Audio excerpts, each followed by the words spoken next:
Before we start, just a quick reminder to hit that subscribe button. Only 2% are subscribed at 1,000 subscribers. I'll be posting a special video. The knock rattled my door like a debt collector. I opened to a courier with a clipboard. "Daniel here," he stared past me at the floor. I signed without reading and felt the weight. Inside the envelope, red letters screamed final notice. I'm Daniel, 34, and I knew the math. The number owed matched 3 weeks of pay. The power cut scheduled for midnight hung there. A meter reader already marked the curb. I heard the fridge hum like a countdown. I grabbed my jacket and keys and ran. Down the stairs, the hallway smelled like dust. The landlord stood by the mailboxes, arms crossed. "We good by Friday?" he asked, not hopeful. I nodded once and kept walking fast. At the pawn shop, the clerk lifted an eyebrow. I set my ring on the glass without ceremony. He weighed it, then pushed a smaller number. I breathed slow and looked at the door. He added 20 and waited for my flinch. Done. I took the cash and the receipt. His gaze stuck to my empty finger. "Bad week," he muttered, polishing nothing. "Bad summer," I answered, voice steadier than truth. He slid the bills like they might bite. Back outside, my phone vibrated with alerts. 2 automatic payments failed in loud succession. The bank app spun and threw an error. Session ended due to account restrictions. Restrictions felt cleaner than the word broken. I walked to the branch and hit the line. A guard checked my face twice and moved on. A teller waved me forward with practice calm. "Transfers were authorized last month," she explained softly. Her nails tapped the desk like a metronome. "Not by me," my breath fogged the plexiglass. She searched again and found a signed rule change. My name sat on the line like a stranger. She leaned closer and lowered her tone. "Joint authority can rewrite almost anything. How do I stop the bleed now?" "Freeze the shared accounts today," she pointed upward. "Manager can do an emergency lock." The guard shifted as I raised my voice. I swallowed hard and nodded toward the office. The manager listened and printed a form. He read every field while I watched the door. A nervous couple argued near the brochures. The woman whispered about a ticket to Lisbon. The word Lisbon sliced cleaner than it should. "Sign here for the freeze." The pen felt heavy. Ink landed and something inside me unclenched. Not relief, more like a tourniquet on bone. He added a note for the fraud team. "Expect calls and questions, maybe uncomfortable ones." On the sidewalk, a bus roared past me. A travel ad showed cliffs above bright water. My chest tightened at that color and distance. I had seen that brochure in our kitchen. I kept walking before the thought finished. By the store, I counted the pawn cash. I bought a cheap charger and toothpaste. No extras, no comfort, just movement and need. The cashier asked if I wanted a bag. I shook my head and felt stupid doing it. At home, the power still held steady. I plugged in and dialed the hotline. A recorded voice promised options and compassion. The hold music broke into static and silence. I watched the ceiling and heard my name. "Daniel, are you there?" Her voice arrived tired. Not a question, more of a checkpoint. I kept quiet for a beat and breathed. "We need the power through Friday," I said. "Short extension available if someone pays now." "I can cover half today." My hand trembled. I gave the pawn amount and my meter number. She paused long enough to scare me again. "Paid and posted, extension through Thursday night." Thursday sounded like a cliff edge with oil. I hung up and locked the door twice. Quiet sat heavy and then cracked apart. In that split, I recognized my own timeline. 2 months since she emptied the lifeboats. 2 months since I agreed to wait. I checked my messages and found a new one. An unknown number offered gentle apologies and advice. "Give her space," the text insisted with confidence. The signature read Crispin with a hiking boot emoji. My teeth clicked shut before I typed back. I opened the freezer and pulled 2 ice trays. Cold stung my fingertips and cleared some fog. I poured water and watched the cubes rise. Small, practical, stupid, but mine to control. My hand stopped shaking for a full minute. The fridge shuddered, then quieted, then started again. I stood still and listened for another failure. Everything in the room felt like a witness. I counted breaths and stared at the breaker box. Midnight would test every wire in this place. I set the charger by the outlet and waited. The screen lit with another alert and a map. A withdrawal flagged from a coastal ATM. The timestamp leaned right against this hour. I stared at the pin location until it blurred. I didn't call her, not this time. My thumb hovered and then slid the phone down. Holding back felt like chewing glass, but useful. Something was shifting that I could not name. The next move would not be a plea. I bolted for the station biff. Or the map refreshed. Ticket machine flickered and swallowed a bill. I jabbed the screen and chose the coast. The receipt spit out with a wet hiss. I ran for the platform and didn't look back. On the bus, a text popped from the landlord. Inspection tomorrow morning, 2 words after that. Keys ready. I pictured my door open. I typed "I'm handling it" and killed the thread. I watched highway signs blur and thought of nothing. We stopped near a minimarket by the flagged ATM. I stepped off and scanned for cameras. A vendor watched me circle the kiosk twice. "You looking for someone?" he asked with a shrug. "Withdrawals," I answered, tapping the green screen like proof. He nodded like this was normal business here. "Backpackers hit it before sunrise," he smirked toward alleys. "Guide collects fees in cash," he sniffed once. "What guide?" I asked, keeping my tone flat. He pointed toward a hostel and counted coins. I followed the gesture and found a courtyard. A corkboard carried a clean sheet with dates. "Reset track," it read in block letters. "Open meeting tonight at 7 with map arrows." My pulse ticked faster and steadier with purpose. A woman leaned near the board with a marker. She drew a line from town to cliffs. I asked if late signups were allowed today. "Always," she said, eyes flicking toward my shoes. "Cash only, no refunds after briefing." I nodded and stepped back into the street. I snapped a photo of the board for records. Someone laughed inside the lobby with easy affection. A backpack thumped against the desk like a drum beat. I waited by the curb and checked the time. The sun dipped fast and the wind turned colder. I bought a cheap coffee and held the heat. 2 hikers argued about permits near the door. One mentioned a roster and a wristband. A bell rang and the crowd started moving. Inside the meeting room, a lean man clapped once. "Phone silent," he said while scanning faces. He pointed to a basket and waited. I slid mine in with the screen still bright. I kept a second phone in my sock. He described cliff trails and river crossings. He stressed group pace and non-negotiable rules. I tracked his gestures and memorized names. A woman on the left tugged a beanie. She laughed when he joked about seeing the edge. Wristbands went around and cash slid forward. He took envelopes with effortless confidence. He stacked them under a folded map. Then my second phone buzzed against my ankle. I bent to tie my shoe and checked it. Another withdrawal pinged from the same block. I ignored the meeting and pushed outside quickly. Cold air hit and cleared my hearing. I scanned the row of machines for movement. A hooded figure stepped away and lifted a backpack. I moved closer and snapped 3 shots. The backpack swung and hid the profile. A passing van blocked my view completely. When it cleared, the person was already across. They ducked into a stairwell and vanished. I ran to the kiosk and pulled the receipt bin. Crumpled slips overflowed and scattered on the sidewalk. A fresh one lay on top like bait. Same card prefix as mine and same last digits. My stomach tightened and stayed tight without relief. I photographed the slip and the timestamp. I called the bank and hit the fraud menu. A rep asked for details in a steady rhythm. I read the numbers and the location out loud.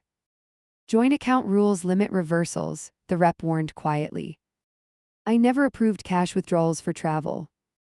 "I understand," the voice answered with practiced empathy. "We can flag abnormal behavior for review." "That does nothing tonight," I said and breathed. "I will add a temporary note for risk scoring." I hung up and returned to the lobby. The basket still sat with dark screens. I found my phone by the cracked shield. A note rested under it with 3 words. "Stop hunting, be kind." I looked up and caught the guide watching me. He smiled with perfect calm and kept talking. He handed out maps with highlighted turns. He touched shoulders and praised strong walkers. He never broke eye contact when I moved. I stepped forward and held the receipt high. "This card is mine," I said evenly. "I want the envelopes back for tonight." The room shifted and a boot scraped tile. He opened his palms as if to bless us. "We respect boundaries here," he said without blinking. "Accusations derail trust for the group." His voice warmed like a campfire that burns fast. "Take a breath and step outside a minute." That tone invited obedience and something worse. I stared at each wristband and counted heads. 20 people planned to follow him tomorrow morning. I pictured cliffs and a narrow path. If she joined that line, I would lose her trail. I felt my jaw lock and unlock in time. The woman with the beanie stood quietly near me. Her eyes flicked to the photo on my screen. A small nod, then a quick whisper. "Try the storage lockers behind the kitchen." She turned away before anyone noticed us. I walked past the restrooms and found the door. A padlock hung loose and the latch was bent. Inside, cubes of steel held personal bags. I opened one and found stacked envelopes. Another cube held a familiar teal wallet. I froze and listened hard for footsteps. Voices swelled in the hallway and faded. I took photos of the locker numbers quickly. I pocketed 2 receipts and the roster sheet. Then I heard the soft scritch of a shoe. The guide filled the doorway with an easy stance. "Guests only in common areas," he said lightly. He glanced at the open locker and smiled. "That one belongs to staff, not clients." My grip tightened around the roster without thinking. I walked past him and counted my steps. He matched my pace and hummed under his breath. We reached the lobby where the group waited. He clapped once and declared the briefing done. He announced a dawn meetup at the cliff stairs. I followed the crowd out to the street. The woman with the beanie brushed my elbow. "I left a copy near the bikes," she murmured. I found a folder wedged under a handlebar. Inside, a list of names and emergency numbers. One contact leaped at me like a flare. Her sister's phone sat beside Mara's name. I texted a single line with the meetup point. "If you want her safe, be here at 6. Dots appeared, then vanished, then returned again. I booked a cheap bed and stayed awake. Every hour I checked the roster photos. A plan formed in pieces and then sharpened. I would follow from a distance and document. I would not argue or plead before daylight. At 5:30 I reached the stairs early. Mist hung low enough to wet my lashes. It altered footing and turned stone slick. I tested one step and felt the slide. A fall here could bury the whole day. The group arrived in 2s and 3s with tight smiles. The guide scanned faces and counted aloud. I hid behind a support and kept filming. He pulled wristbands to confirm payment lines. A final hiker rushed in with clipped breaths. She lifted her head and scanned the edge. Her eyes skipped over me and never paused. She zipped her jacket and touched the wristband. The guide reached for her shoulder like habit. I raised my phone and started a new clip. Boots hit the first steps and the line moved. I waited for 2 turns, then slipped behind. My hand gripped the rail and found slime. My heart thumped against my ribs with ugly rhythm. I pictured the landlord's text and held on.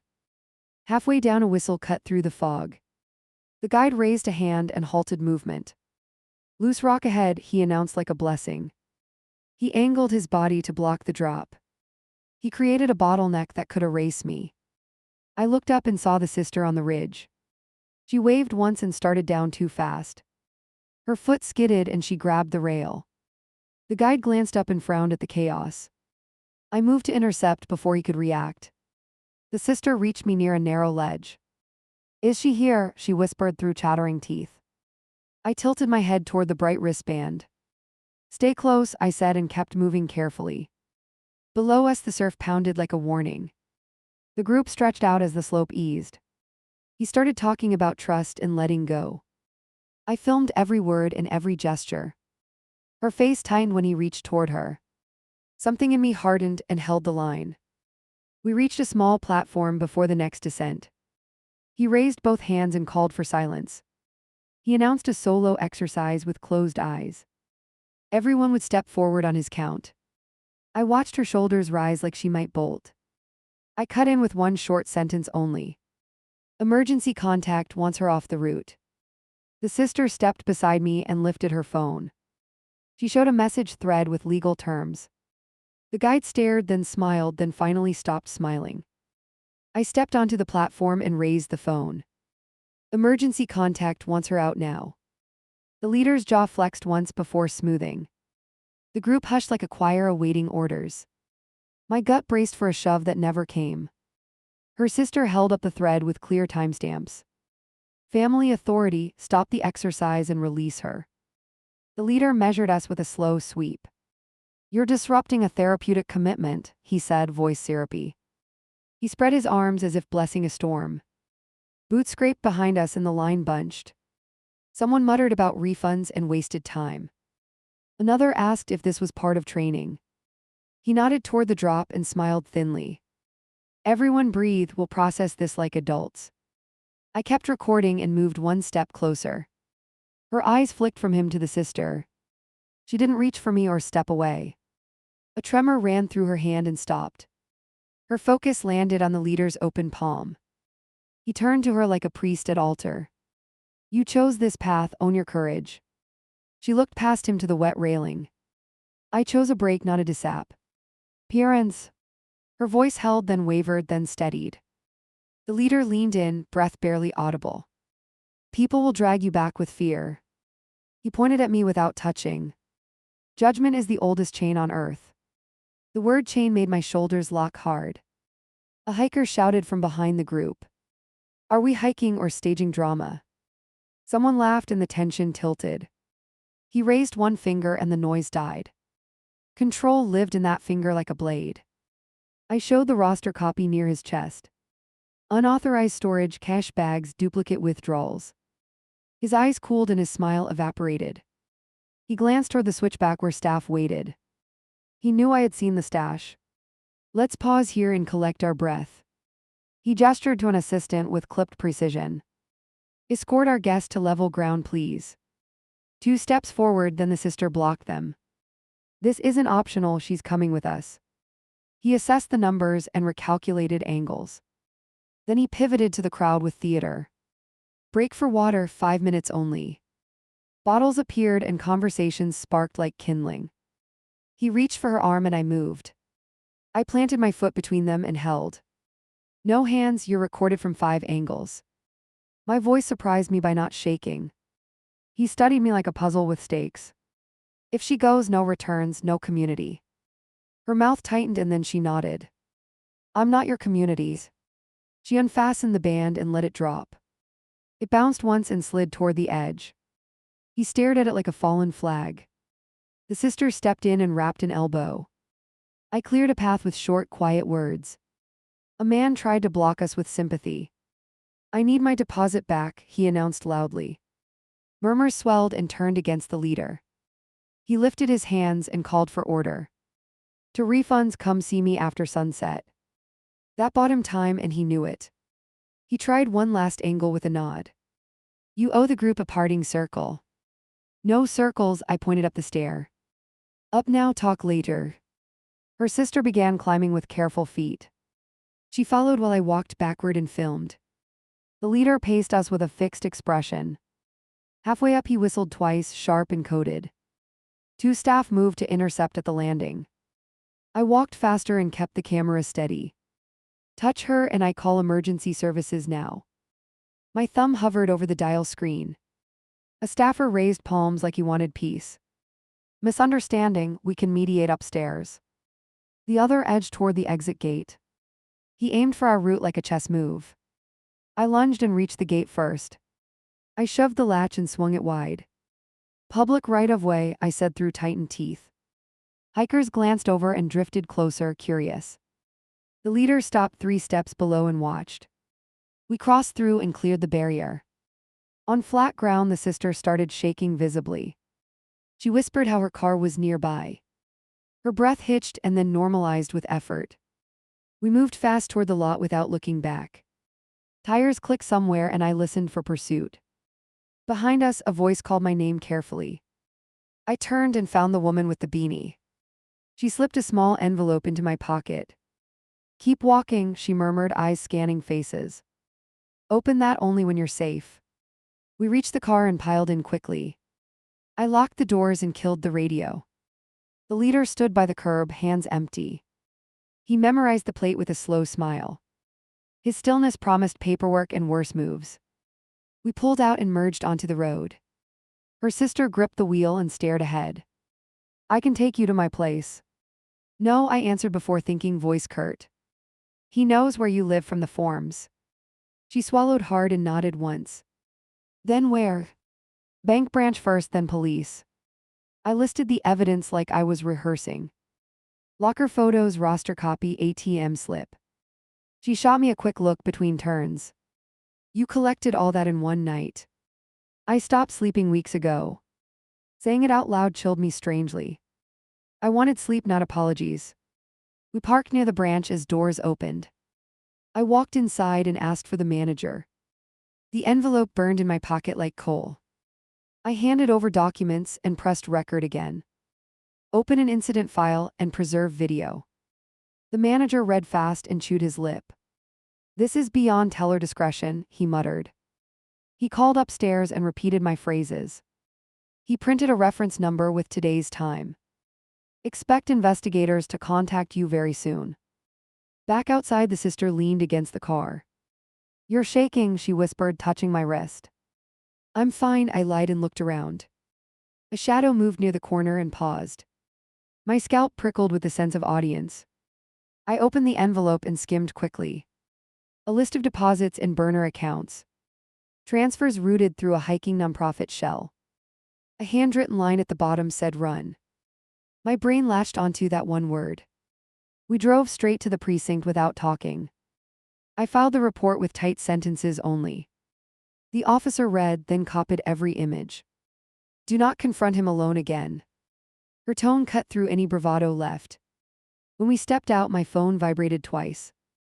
Unknown number again with tidy grammar. You want a reprieve today, choose Grace. Then a second message with a pin drop. Meet at the pier if you want closure. I leaned on the hood and weighed the risk. The smart move was to ignore and barricade.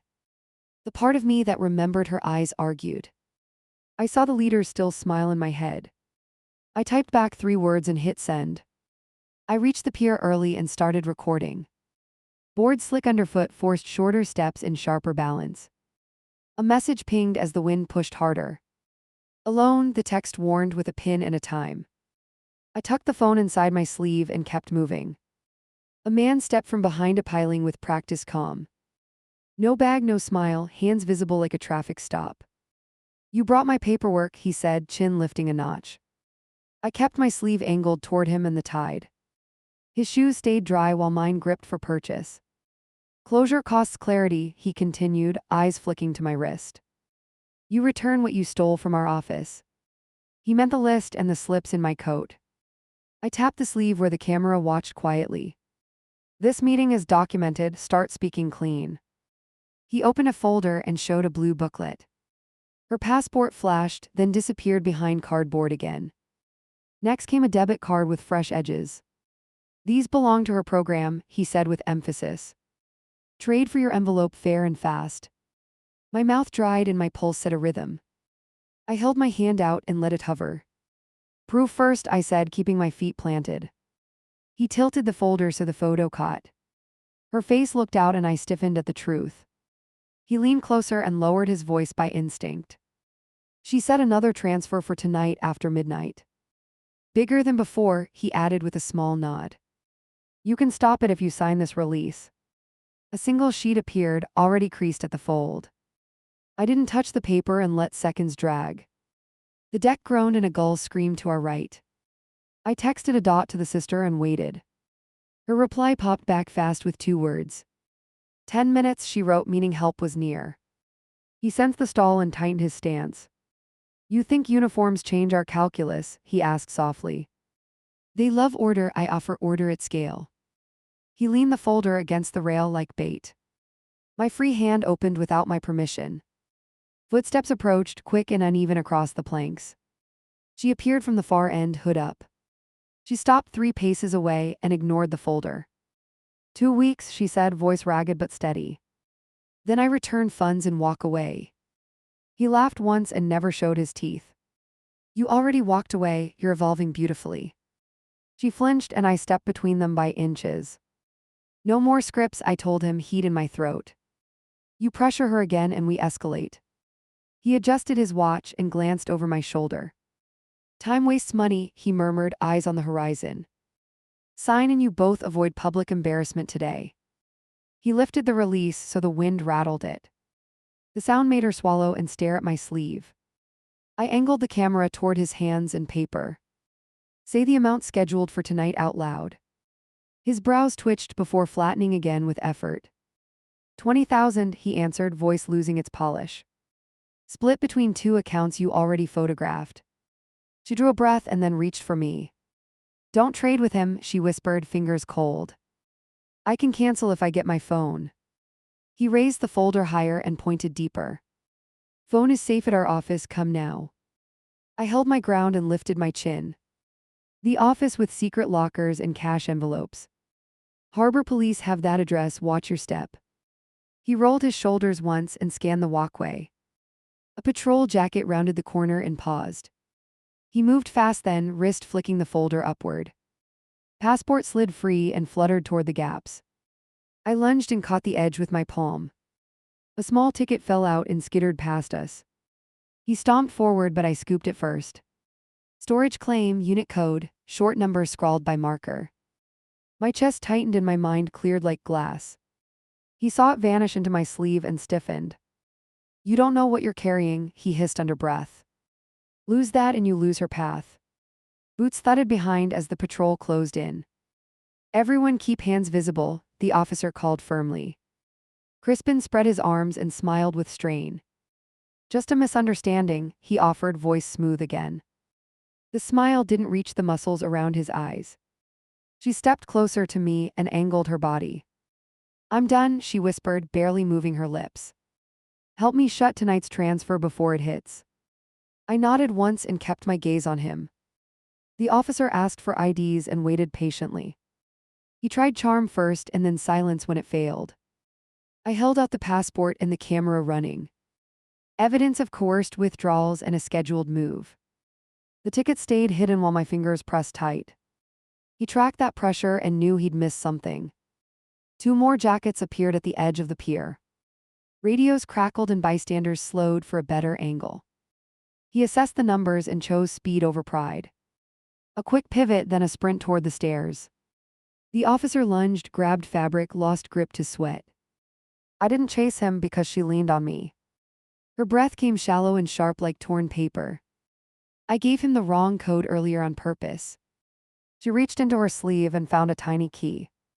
Storage unit B17, not the one on the form. I took the key and looked at the ticket. The numbers didn't match, and that mattered immediately. 1 box for decoys, 1 box that actually mattered.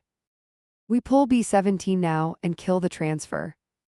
She nodded once and checked the officer's badge. The patrol called for backup and logged our statement. Stay reachable, the senior warned with steady eyes. Do not confront alone, she repeated, pen tappy. NG. I agreed because I felt the tremor return. The tremor would not decide anything tonight. We left the pier as sirens faded behind us. She kept pace and didn't look back once. At the corner, she squeezed my forearm with purpose. I remember a second key in his desk. That might unlock the phone vault upstairs. I flagged a cab and gave the storage address. My thumb hovered over the banking app like a blade. An option appeared to freeze scheduled transfers instantly. I hit confirm and watched the spin crawl. Pending changed to blocked and my lungs finally expanded. The cab slowed outside a row of metal doors. She pointed to a corridor with painted arrows. I slid the key in and felt a stubborn catch. It turned, then stopped, then turned again with effort. Inside, a metal box waited with an orange seal. I broke the seal and lifted the lid carefully. Stacks of SIM cards glinted like tiny traps. A notebook held routing numbers and one bold instruction.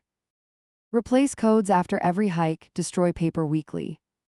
I snapped photos and then closed the box fast. Her phone wasn't there, but a remote was. One button scratched and taped into position. Alarm for the other unit, she realized, eyes bright. Press it and they'll run to the decoy. I handed it over and watched her thumb hover. She pressed. Somewhere nearby a siren chirped twice. Shouts echoed down the corridor, then faded quickly. We stood still and listened for returning steps. Nothing came back except our own uneven breathing. This was the first move that felt like ours. My phone vibrated again with a new message. Unknown number, same cadence, colder wording than before. You escalated, your consequences arrive before dawn. I stared at the screen and let the fear pass. Then I pocketed the ticket and the key and didn't answer. The first threat arrived as a hiss under the door. A folded photo slid in and stopped at my shoe. Her face circled in marker with the word relapse. I crouched, breathing steady, and photographed every inch. Someone watched from the hallway and waited for panic. I yanked the door open and stepped into empty air. Footsteps retreated down the stairwell, light and quick. A shape turned the corner and vanished into echoes. I followed 2 flights and found only a wet print. The print faced upward like it wanted me to chase. My phone buzzed with a silent call that cut. Unknown number again, 3 rings, then dead air. I texted the officer the latest stunt in time. Log it and stay put, the reply snapped back. Staying put felt like offering my throat to a fence. The meter on the wall clicked and everything stuttered off. Fridge died, Wi-Fi blinked out, quiet roared for a second. Inspection moved up, unlock now, a message from the landlord. The timing landed wrong and too smooth. I slid the chain and gripped the frame hard. Knuckles rapped twice and a key scraped the lock. I set my shoulder and let the chain take strain. Authority to enter, a baritone announced with bored cadence. Not without written notice, I answered, voice level and loud. The key withdrew with a sour scrape that promised later. She arrived a minute after with hair damp from fog. She handed me a prepaid phone with a tiny tremor. I bought it using cash from the decoy, she whispered. I powered it on and added the officer's number. The old fear cooled but didn't leave my ribs. We take his office or he burns ours, I said. She nodded once and pulled up a map. Back stairwell, 3rd floor, locked inner room. She pressed the tiny key against my palm. Metal warmed quickly and felt like permission. We reached the block and circled once without pause. 2 vans idled across the street with windows cracked. I snapped their plates and sent them to the detective. Hold until backup, came the answer almost instantly. Waiting gave him space to rearrange the board. I walked to the cafe next door and bought tea. We sat by the window with a clear line. He stepped out of the office, face set like porcelain. He scanned the street and spoke into his sleeve. A second voice answered from nowhere and everywhere. When he disappeared inside, I moved for the rear. A catering truck blocked the alley with sloppy precision. The driver tossed me a nod and lit a cigarette. Kitchen pickup, he muttered to no one in particular. He left the door latched but not shut.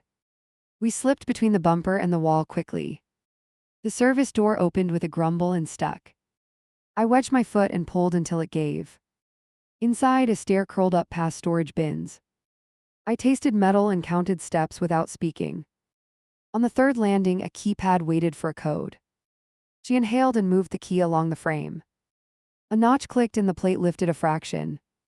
Underneath, a single switch labeled test with pencil. I flipped it and the keypad flashed error, then green. We pushed through and entered a narrow hallway of doors. Each door had a clip with a number and letter. She pointed to one labeled Staff Wellness B. The latch resisted, then surrendered under steady pressure. A faint beeping pulsed from somewhere beyond a curtain. Phones lay arranged on trays with sticky notes. More SIM packs, more folded papers, one open laptop. On the screen, a dashboard showed names and balances. Scheduled deductions sat gray with the word blocked. He was already rewriting the next round somewhere else. I pocketed the trays and snapped photos fast. She plugged the laptop into the prepaid hotspot. I emailed the files to the detective and my cloud. Subject line read live evidence with location. Then I closed every window and pulled the power. Footsteps entered the hall with unhurried rhythm and weight. A key slid home in the nearest lock and paused.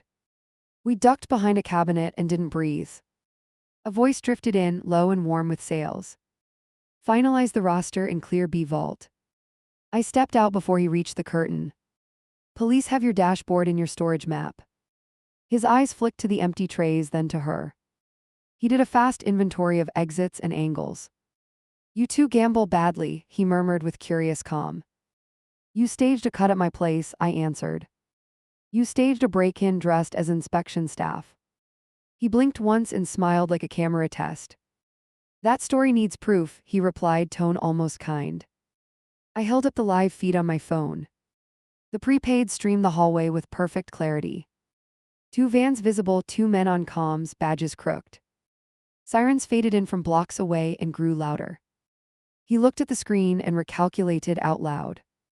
Different game then, he said, and moved his hands slowly. He lifted a single remote and pressed a hidden toggle. A piercing alarm exploded upstairs and doors slammed. Panic scattered through the building like startled birds. He used that noise and went for the side exit. I blocked him and drove him backward into the desk. The remote skittered and dropped into a vent grate. He lunged, missed, and swore in a language I knew. I didn't give him time to reset the mask. Where is her phone? I asked, words clipped. He watched her, not me, and chose a lie. She stepped closer and leveled her voice to a blade. Stop now, and I testify about pressure in counseling. For the first time, he looked honestly tired. It wasn't pressure, he whispered, shoulders slumping slightly. The program is consent given weekly and renewed. Consent under debt is not consent, I answered fast. He blinked hard and then laughed without joy. You sound like a brochure for grievance courts. Footsteps thundered up the stair behind him. He moved again, faster, toward the emergency door. I grabbed his jacket and he twisted free. Something sharp raked my palm and drew heat. He hit the push bar and spilled into sunlight. 2 uniforms met him with quiet force and cuffs. His eyes found mine and made a promise. We gave statements in a cramped office with fluorescent buzz. I handed over the trays and the closet key. She recited dates and amounts without a quiver. The detective listened, then passed me a document. Protective order for contact and financial activity, she said. While signing, my phone buzzed with a new alert. Bank showed a pending attempt from a fresh entity. Different label, same destination pattern, slightly altered route. He had redundancy and reached beyond this office. Stopping him once didn't end the storm ahead. I called the manager and authorized a sweeping freeze. Everything joint, everything auxiliary, everything misused or mirrored. Payroll rerouted to the new account instantly. A fraud specialist joined and stayed on the line. We set triggers for anything that smelled like him. The detective returned with a clear plastic bag. Inside, her phone wiped clean, battery missing. Found in a ceiling vent above reception, she said. She handed it over with a warning trailing behind. Expect pressure from his clients now that refunds stall. Back outside, the vans were gone and towing trucks arrived. I watched one lift a vehicle with tinted glass. The driver inside kept his eyes on the dashboard. He refused to look up as the straps tightened. That refusal stayed with me longer than it should. We walked 2 blocks without touching or talking. At a pharmacy, she pointed at the counter and stopped. I need a refill or I won't sleep. I paid with the fresh card and watched the clerk. Suspicion flickered once and then disappeared under routine. On the sidewalk, she handed me a folded note. I wrote this during the hikes, she said quietly. Inside, a list of names with amounts beside them. Monies taken after long walks and group rituals. At the bottom, one name circled 3 times. I recognized that name as the landlord's cousin. The inspection threat, the timing, the sudden key. The circle around his name felt like a fuse. We didn't go home, we head straight to his office. My hand stopped shaking before I rang the bell. I pressed the buzzer and kept my thumb there. A camera clicked alive above the doorframe. Office closed, a bored voice announced through static. Open or I call code enforcement now. The latch snapped and a chain slid back fast. He stood in the doorway with a tight grin. Inspection can be rescheduled if rent clears. I held up the circled name from the list. Funny, your cousin runs hikes with cash rosters. His grin faltered like a light losing power. We can discuss this inside, he offered, stepping aside. We walked past a desk with stacked folders. He locked the door with a practiced twist. My skin prickled and I took a slow breath. Keep your hands visible, I said, moving left a step. She placed her phone on the desk face up. Your name appears on payment notes after Trex. He studied the list and shrugged like it was trivia. People donate to community events, he answered without blinking. I tapped a date where a rent discount matched a deposit. He reached for a stapler then stopped midair. You think this proves anything beyond bookkeeping? I slid my camera closer and watched his throat. You called an inspection without notice and used a key. He looked at the lens like it bit. Who delivered the photo to my door this morning? Which photo? He asked, folding his arms slowly. The one labeled relapse with her face marked. Silence stretched until the door buzzer squealed again. He ignored it and kept his stare on me. I moved around the desk and opened a drawer. He tensed, then didn't stop me, which told enough. Inside, a stack of wristbands with cut clasps waited. The same kind used at the cliff stairs. I lifted one and watched his jaw set. You're trespassing, he blurted, finally dropping the veneer. Leave before I bring security upstairs. Bring them, I said, pointing at the camera feed. A tiny screen showed the hallway and a silhouette. Crispin walked past the lens and didn't look up. My stomach dropped without instruction from my brain. He's here, I whispered, stepping away from the desk. The cousin rubbed his forehead and checked his watch. You two made a mess today, he muttered.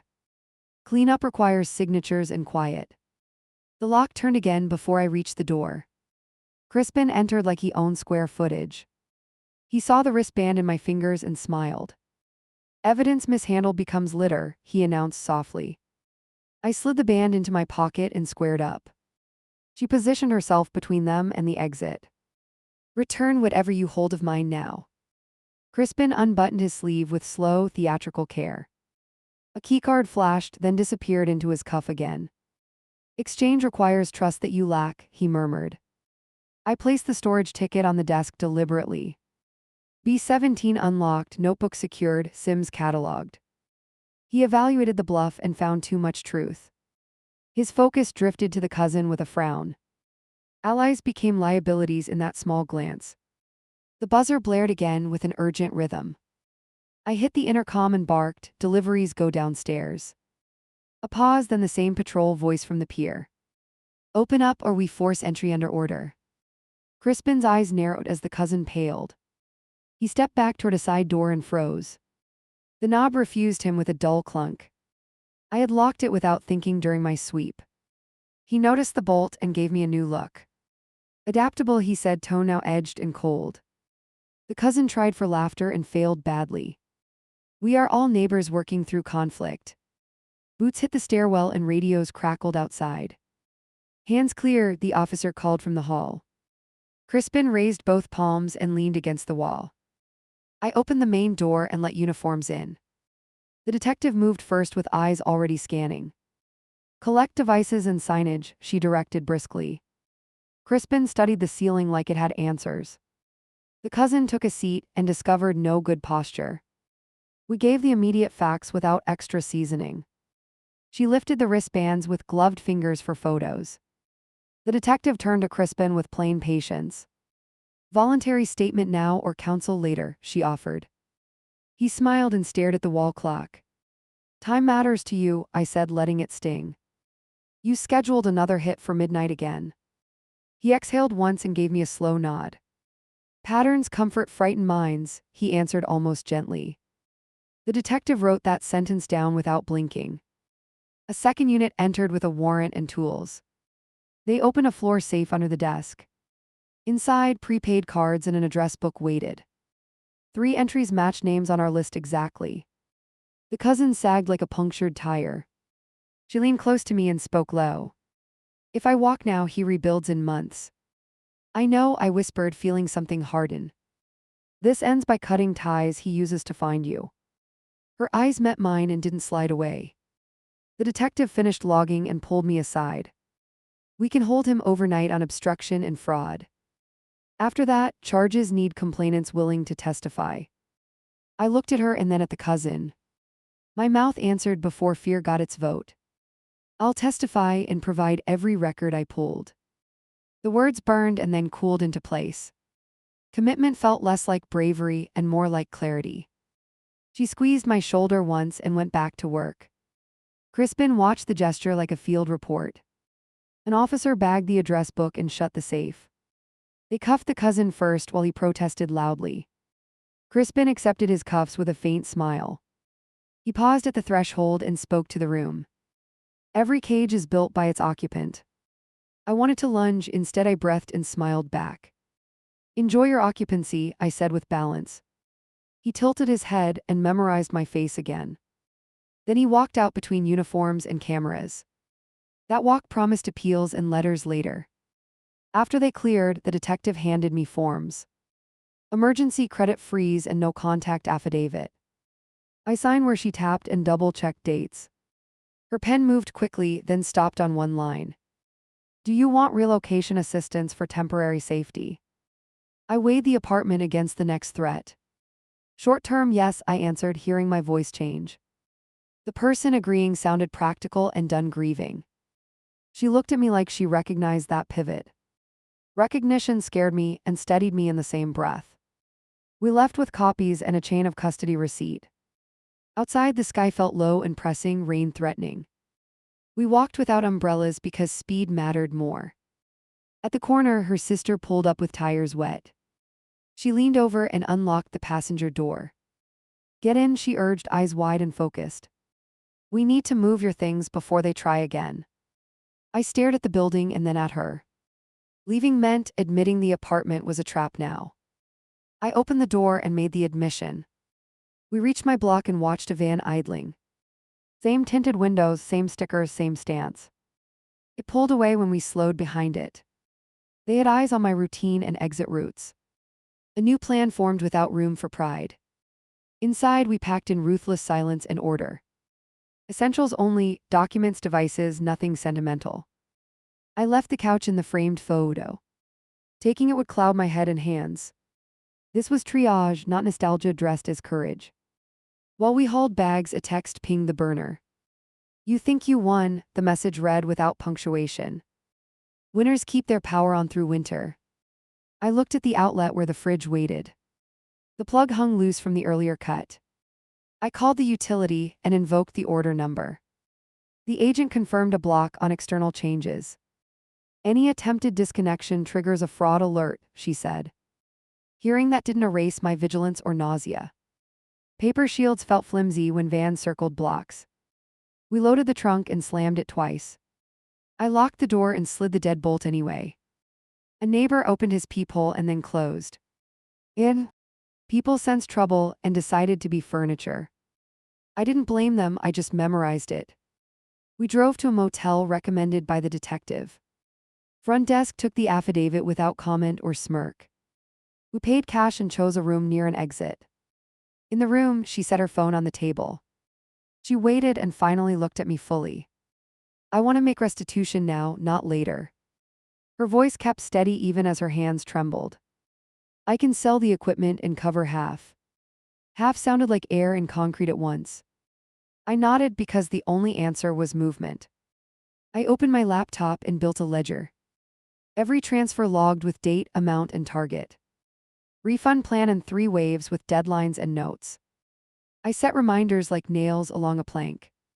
I chose work over fury and felt my pulse slow. Before midnight, the detective texted a short update. Both men booked court in the morning. Hold expected pending bond review and asset checks.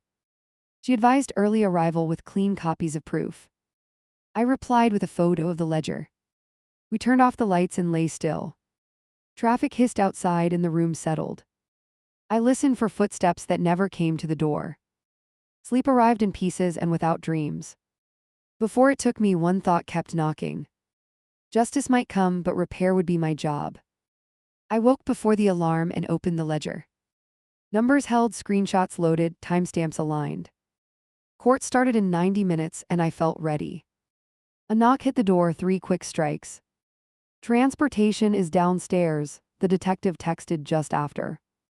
We rode in silence while I rehearsed answers. Outside the courthouse, reporters clustered near the steps. Flashes popped as the van door slid. "Keep your eyes forward," the detective murmured. I kept moving and swallowed the metallic taste. Inside, the clerk called his name and charges. He entered in street clothes with wrists cuffed. Calm face, calculated posture, eyes scanning for advantage. He found me and let a slow grin bloom. I stared back until the grin faltered. The prosecutor opened with the storage unit photos. Then the roster sheets, the ATM slip, the dashboard. Each image hit the screen with a soft chime. The room leaned in as patterns surfaced. I felt the tide turn and anchored my breathing. Defense countered with therapy language and consent forms. Adults can choose hard programs, the attorney insisted. Refund disputes are civil, not criminal warfare. The judge listened without interruption, pen barely moving. She looked at me next and lifted a brow. I took the stand and kept details tight. Brief answers, clear sequence, no adjectives for flavor. He watched for holes and found none available. When I described the midnight schedule, his jaw tightened. The judge noticed and marked something on her sheet. Cross-examination went for credibility with cheap jabs. Angry spouse, financial motive, desire to punish. I let the words pass through without lodging. Transfers stopped before your involvement, the attorney tried. Because we blocked them, I answered, pulse steady. Halfway through, a new witness entered quietly. The woman with the beanie took a seat. Her hands shook at first, then steadied. She identified locker tags and the beeping counter. She named payouts after treks in clear amounts. Defense pivoted to the cousin with practiced outrage. Landlord disputes are irrelevant here, he argued. The prosecutor produced the wristbands from the drawer. The cousin stopped nodding and chose the floor. He asked for counsel while sweat ran freely. Bail arguments began with risk and reach. Prosecutor outlined shell groups and burner strings. Defense waived community ties and a volunteer record. The judge weighed both and spoke with measured weight. Conditional release denied pending further review. Crispin turned then and aimed at me. You confuse control with courage, he whispered, almost amused. A deputy guided him toward the side door. His parting look promised work even from confinement. I filed that look under action items, not fear. Outside, reporters swarmed again with microphones angled. Are you pursuing restitution? One asked, running backward. Yes, I said while the detective cleared a path. We have a plan and a timeline. I didn't add the word uncompromising, but I felt it. Back in the van, my burner lit up. Unknown number, new tone, clipped phrasing without flourish. You broke the branch, roots remain. A link followed with a blank preview. The detective took the phone and shook her head. We traced that from our end, she said. Do not click anything from strangers. I exhaled and felt the old impulse rise. I wanted to chase every lead with bare hands. Instead, I opened the ledger and added tasks. We met with a victim's liaison in a side room. She sketched a restitution path with escrow checks. Funds from asset seizure take months, she warned quietly. Why? O can still claw back through civil channels. I signed consents and marked next steps on paper. Her sister arrived with a sealed envelope. From the hostile employee, she whispered, eyes alert. Inside, a copy of an internal directive. Silence incidents, redirect complaints, assign blame to grief. The signature block carried an unfamiliar surname. The prosecutor read it once and smiled thinly. Board member, she said, tapping the corner twice. Different pocket of the same coat. She dialed a number and spoke in code. Serve the nonprofit with a preservation notice today. We left the courthouse into a light drizzle. She walked beside me but not behind me. Tell me the line for us now. Her voice was soft, her posture squared. I heard the question like a loaded lever. Repayment first, separation second, quiet after, I answered. I watched her face receive each word carefully. She nodded once and didn't ask for mercy. That acceptance landed heavier than any argument. It also cleared a path I could walk. At the bank, we opened a restricted escrow. Clawbacks would land there in scheduled blocks. She transferred the first sale proceeds without drama. The teller raised eyebrows at the order's language. I kept my gaze level and signed twice. Outside, the landlord's cousin waited near the curb. No cuffs now, an ankle monitor peaking when he shifted. He lit a cigarette and tried on a smirk. Eviction paused, he announced, shrug gone. Mutual mistakes, community healing, rent discount restored. I stepped close enough to smell his nerves. You will honor that discount or face court. He looked at the monitor and ground the cigarette out. I prefer cooperation, he muttered to the pavement. Everyone prefers it when cameras are pointed. A delivery biker pulled up and called my name. He handed over a padded envelope with no return. Inside, a small recorder and a folded note. Play me when alone, the message read. The biker sped off before I could react. Back at the motel, I placed it on the table. We listened together because secrets grow in darkness. Crispin's voice filled the room with coach calm. He described sacred purchases and the necessary shock. Then a pause, then a whisper that chilled the air. Phase 2 starts with narrative capture, the recording continued. Attack their storyteller and the story dies. My skin tightened as if expecting a blow. This was not about money anymore, it was control. I understood the next front clearly and hated it. I uploaded the file to the case folder. The detective acknowledged with a thumbs up emoji. Good, will add intimidation to the stack. I stared at the screen until the icon faded. Then I closed the lid and faced the room. I want clean boundaries, I said, voice even. No triangulation through friends, no backchannel promises. She folded her arms and held the silence. I can accept that, she answered after a beat. Give me tasks I can finish without you. I listed 3 actions with near-term outcomes.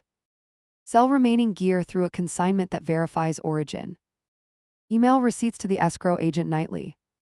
Call the liaison if anyone presses for side deals. She wrote each point and underlined the deadlines. We lay awake again, not talking this time. Thunder rolled in the distance like a held threat. I thought about chains and cages and exits. I was not waiting for rescue anymore. In the quiet, a new resolve finally clicked. I filed the divorce papers at opening time. The clerk stamped each page and slid a copy over. My hand didn't shake when I signed the affidavit. The stamp thudded again and sealed my choice. I walked out before doubt could whisper. Outside, my phone flashed an alert from work. Direct deposit hit the new account without interruption. The fraud flags held across every line we set. Security texted a confirmation code and a warning. Multiple attempts overnight, all blocked, stay alert. At the motel door, a flyer waited underfoot. My face printed beside the words unstable storyteller. QR code below promised the real truth. I tore it and sent a photo to the detective. She replied with a case number and a plan. We met the liaison in a conference room. She laid out a settlement path with hard boundaries. Restitution here, personal property here, digital access revoked now. Each point clicked like a switch inside my chest. No more improvisation disguised as healing. The first transfer back landed in escrow at noon. Proof of sale attached, receipt verified, clock started. She handed me a list of buyers and dates. 2 more shipments this week, she said, chin lifted. Her focus dug a trench I could stand in. Mid-afternoon, a new account tagged my name online. It posted a thread accusing me of coercion. Screenshots cropped, timestamps bent, comments seeded by strangers. I captured everything and flagged each handle. The detective routed it to the cyber unit. Vast. An hour later, a burner buzzed with a voice note. Crispin's tone came calm and evangelical again.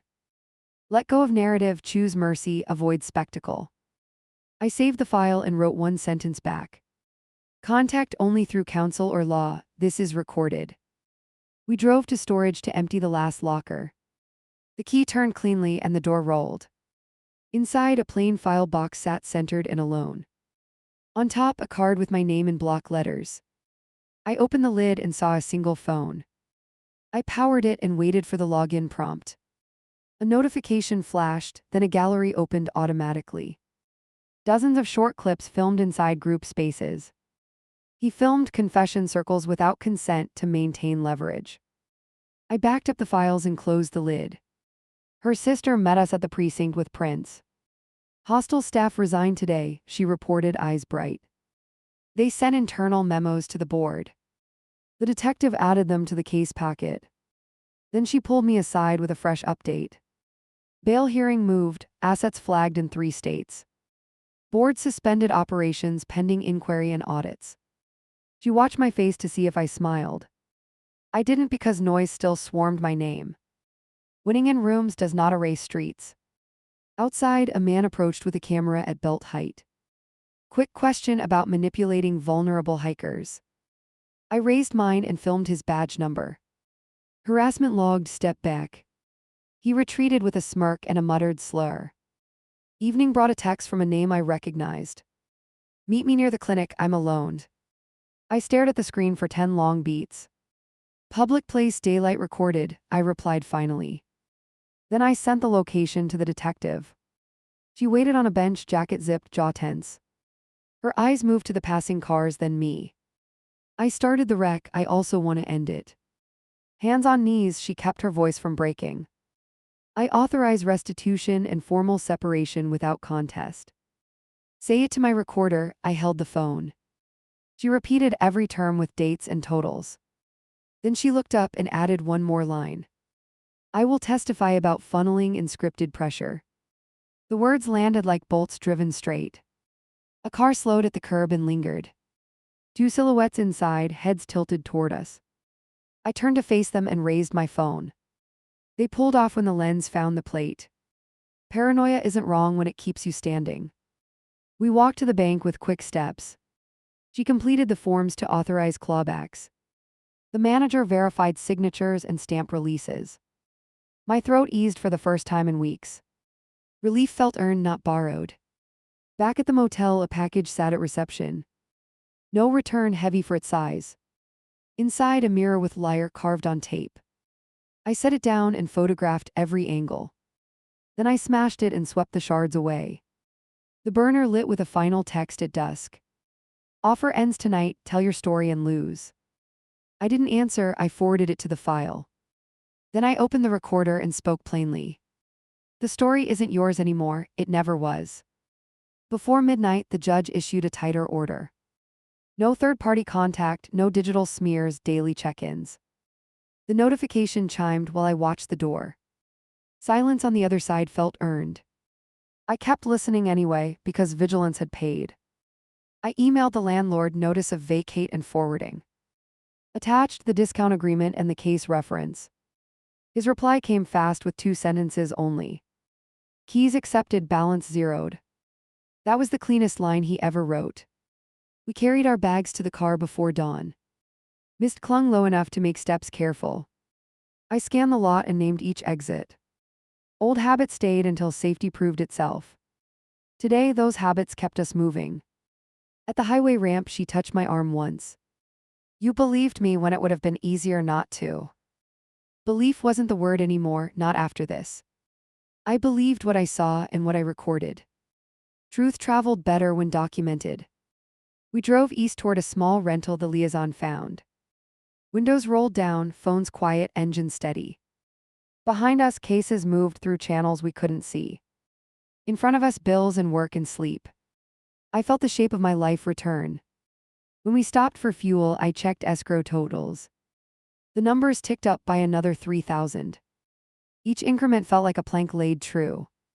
Repair isn't dramatic, but it holds weight. I chose the slow build over the loud collapse. That night, I stood by a new door and listened. No vans idled, no footsteps hovered. My phone buzzed once with a court reminder. I set my alarm and killed the screen. Then I let the quiet belong to me.